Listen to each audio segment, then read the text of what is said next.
quiet corners of America, where history lingers like fog over a forgotten graveyard, there are places where the veil between the living and the dead feels impossibly thin. From the creaking floorboards of abandoned farmhouses in the Midwest to the shadowy alleys of New Orleans, stories of the paranormal persist, whispered by those who've seen things they cannot explain. This is not fiction. These are real accounts, drawn from the lives of ordinary people whose encounters with the supernatural have left them forever changed. What follows is a 15,000-word journey into the heart of America's most chilling ghost stories, each one a thread in the tapestry of the unknown. Brace yourself, for what you're about to read is as real as the shiver running down your spine. Chapter 1: The Shadow on the Staircase.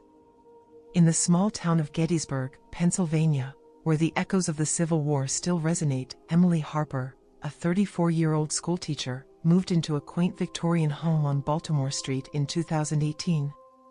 The house, built in 1852, had been a hospital during the Battle of Gettysburg, its walls soaked in the suffering of wounded soldiers. Emily, a skeptic of the paranormal, was drawn to the home's historical charm, dismissing local rumors of hauntings as folklore. Her first night in the house was uneventful, save for a faint creaking she attributed to old pipes.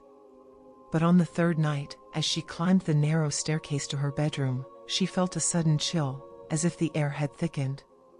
Halfway up, she stopped. A shadow loomed at the top of the stairs, a tall, indistinct figure that seemed to absorb the dim light from the hallway. It had no face, no discernible features, yet Emily felt its gaze, heavy and unyielding. "I thought it was a trick of the light," she later recounted in an interview with a local paranormal investigator. But then it moved. It didn't walk, it glided, like smoke, down one step toward me. Frozen, Emily clutched the banister, her heart pounding. The air grew colder, and a low whisper filled the staircase, unintelligible but unmistakably human. She stumbled backward, nearly falling, and fled to the living room. When she returned with a flashlight, the shadow was gone, but the air remained heavy, oppressive. Over the next 6 months, Emily documented similar occurrences: footsteps pacing the upstairs hallway at 3 a.m., doors slamming shut on their own, and a recurring dream of a man in a tattered Union uniform staring at her from the foot of her bed.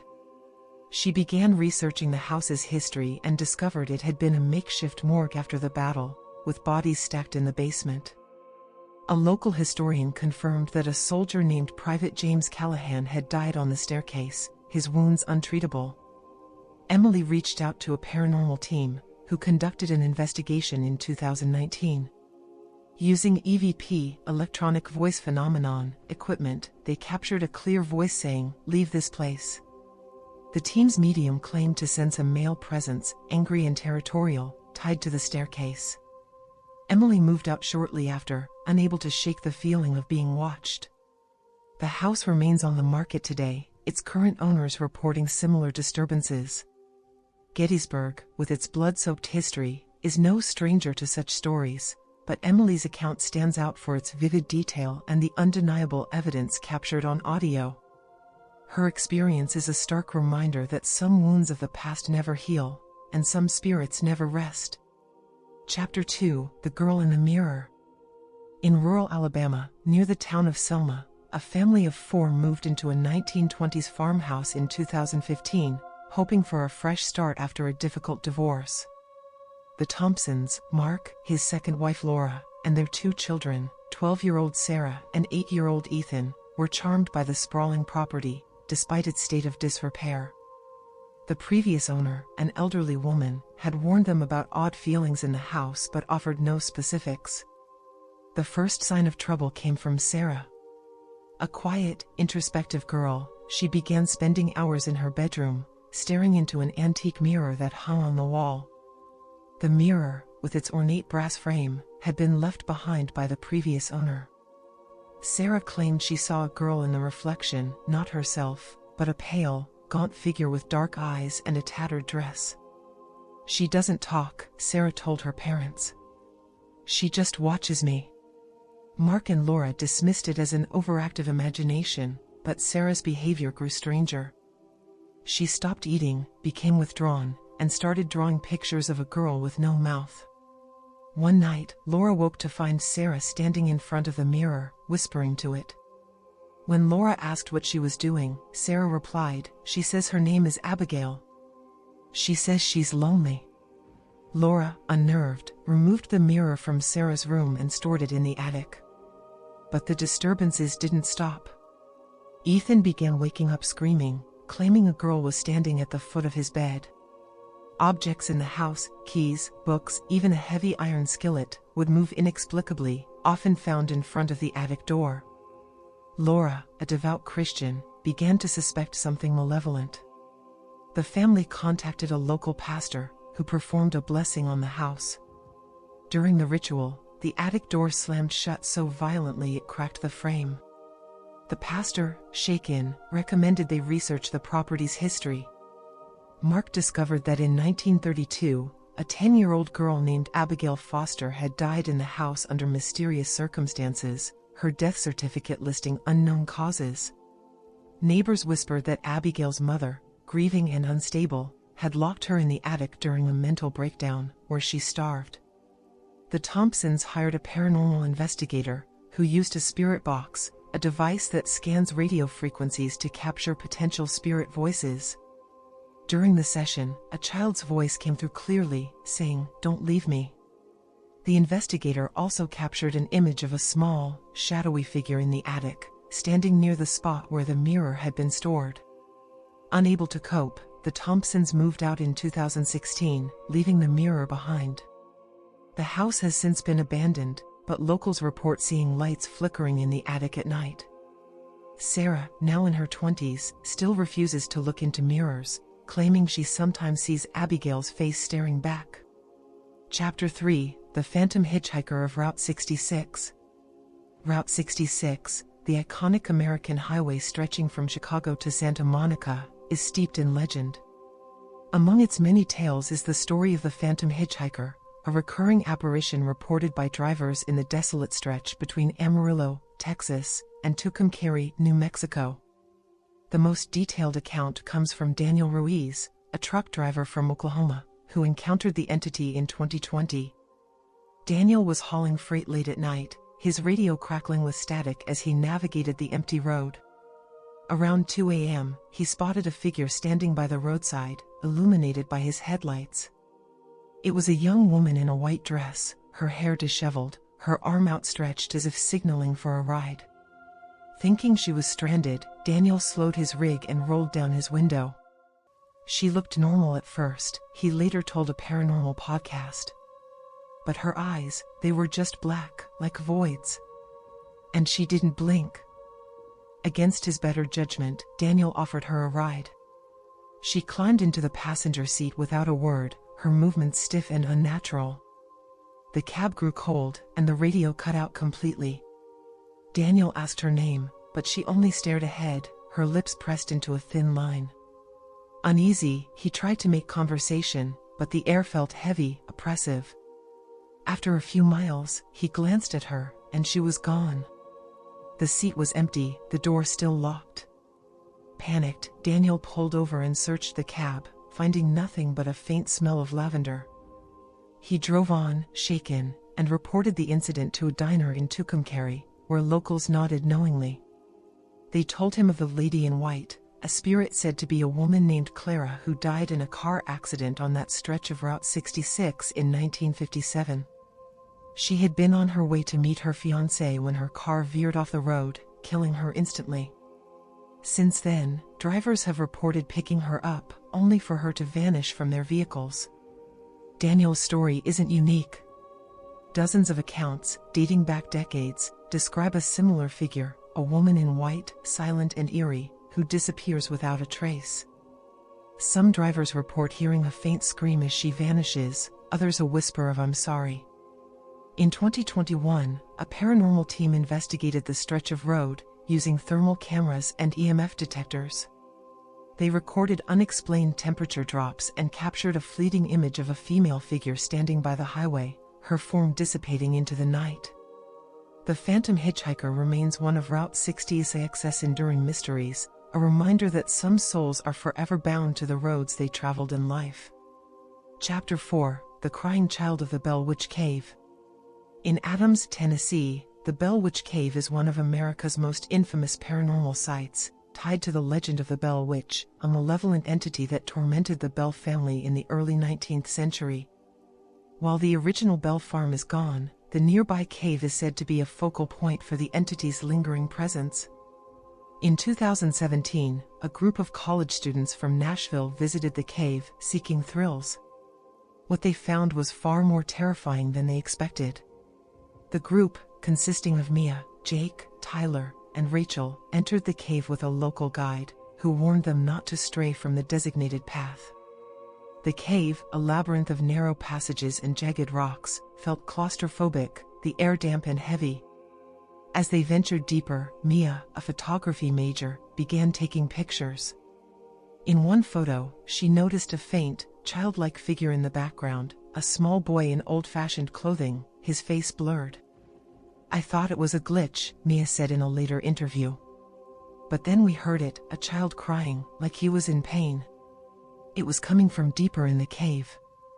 Against the guide's protests, Jake and Tyler ventured toward the sound, their flashlights flickering.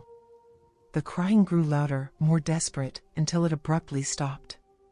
In its place came a low, guttural laugh that echoed through the cave. The group panicked, scrambling to find the exit.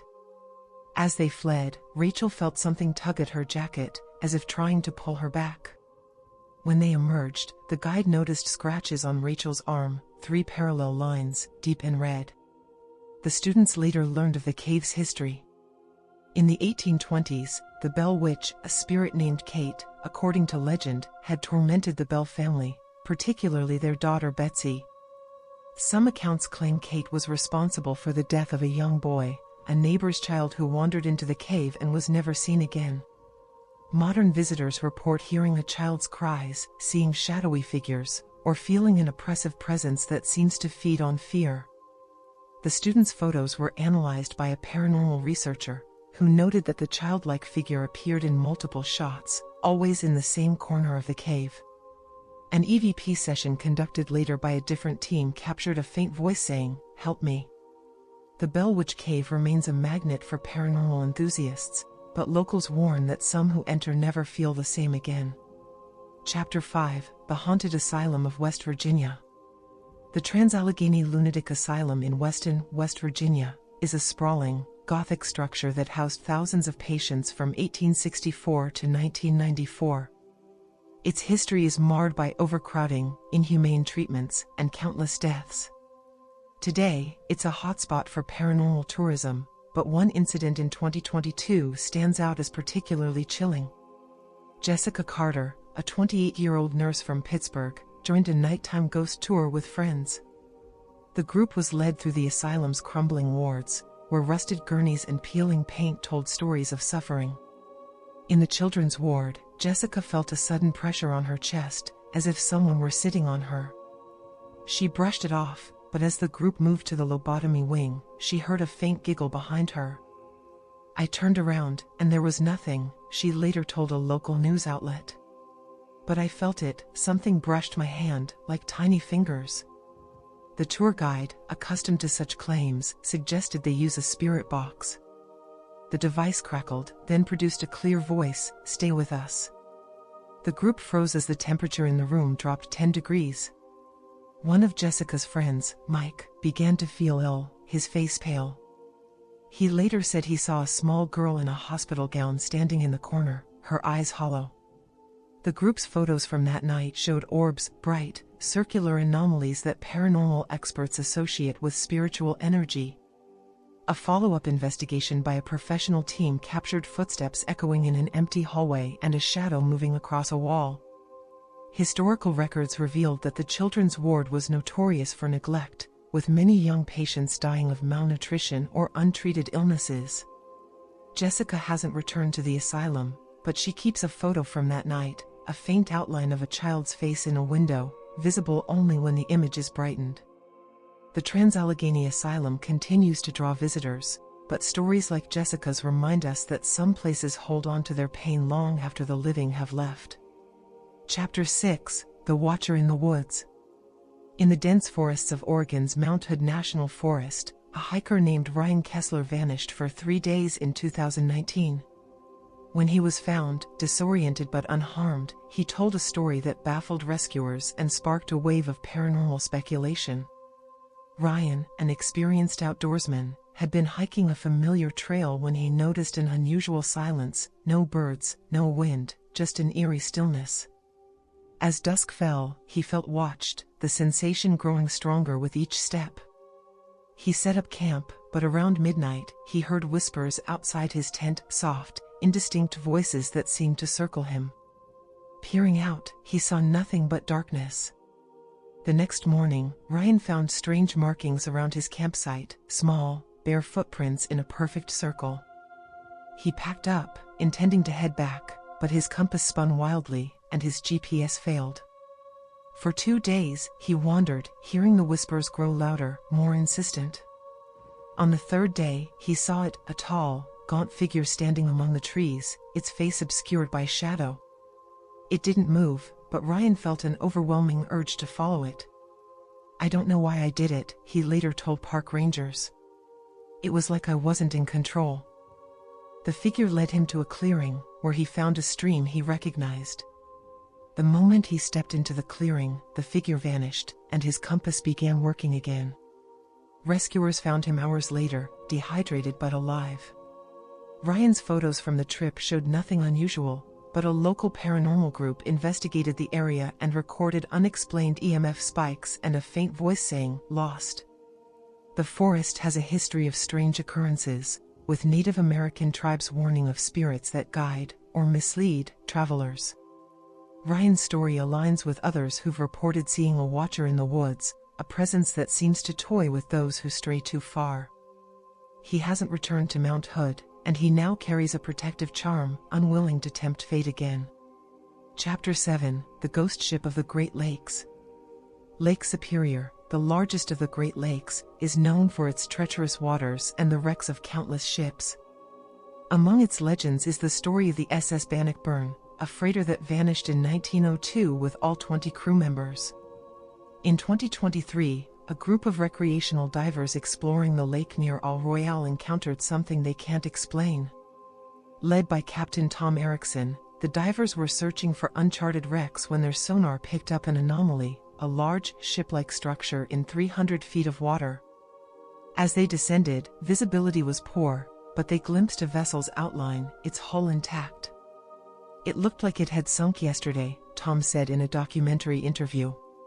"No rust, no algae. That's impossible after a century." As they approached, their equipment began to fail, cameras shut off, and their dive computers froze. One diver, Lisa, felt a hand grab her arm, pulling her downward. She broke free, but when she surfaced, she had bruises in a sheep of fingers. That night, aboard their boat, the group heard knocking on the hull, rhythmic and deliberate. A crew member's GoPro, which had malfunctioned underwater, later revealed a single frame of a man's face, pale and distorted, staring directly into the lens. The SS Bannockburn, known as the Flying Dutchman of the Great Lakes, has been sighted by sailors for decades, often before storms. Some believe its crew is cursed to roam the lake, seeking help they'll never find. The divers' experience, backed by their footage, added fuel to the legend. Tom has since retired from diving, haunted by the face in the frame. These stories, spanning the breadth of America, share a common thread: the persistent presence of the unknown. From the battle-scarred streets of Gettysburg to the icy depths of Lake Superior, the paranormal weaves itself into the fabric of our reality, defying explanation.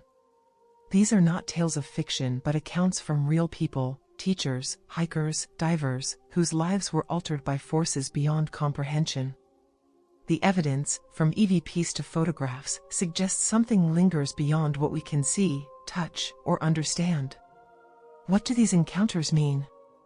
Are they echoes of the past, trapped in places of trauma? Or are they something more, a glimpse into a world that exists alongside our own? The answers remain elusive, but the stories endure, passed down through generations, whispered in the dark. Have you experienced the unexplainable?